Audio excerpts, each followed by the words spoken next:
जन्नत और जहन्नम के दरमियान बहस छिड़ गई। हज़रत अबू हुरैरा रज़ी अल्लाह रवायत करते हैं, नबी अकरम सल्लल्लाहु अलैहि वसल्लम ने इरशाद फरमाया है, जहन्नम और जन्नत के दरमियान बहस छिड़ गई। उस जहन्नम ने कहा, मेरे अंदर सहत तकब्बर करने वाले लोग दाखिल होंगे। उस जन्नत ने कहा, मेरे अंदर कमजोर और मस्कीन लोग दाखिल होंगे। अल्लाह ताला ने जहन्नम से कहा, तुम मेरा अजाब हो, मैं तुम्हारे जरिए जिसे चाहूंगा अजाब दूंगा। और अल्लाह ताला ने उस जन्नत से कहा, तुम मेरी रहमत हो, मैं तुम्हारे जरिए जिस पर चाहूंगा रहमत करूंगा। वैसे तुम दोनों भर जाओगे, जन्नत और दोज़ख।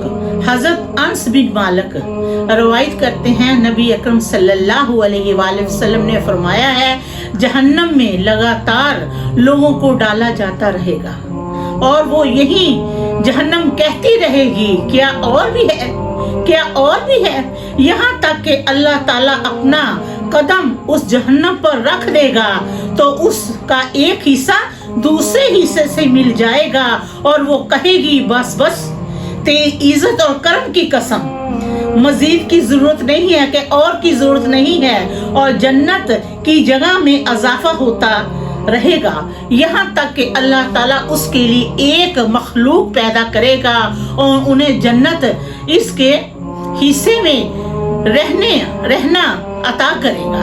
यहाँ तक कि अल्लाह ताला हज़रत अब्दुल्ला बिन उमर रज़ियल्लाहु अन्हु रवायत करते हैं, नबी अकरम सल्लल्लाहु अलैहि वसल्लम ने इरशाद फरमाया है, जब अहले जन्नत में जन्नत वाले चले जाएंगे और अहले जहन्नम में चले जाएंगे तो मौत को लाया जाएगा और उस जन्नत और जहन्नम के दरमियान मौत को रख कर ज़िबा कर दिया जाएगा।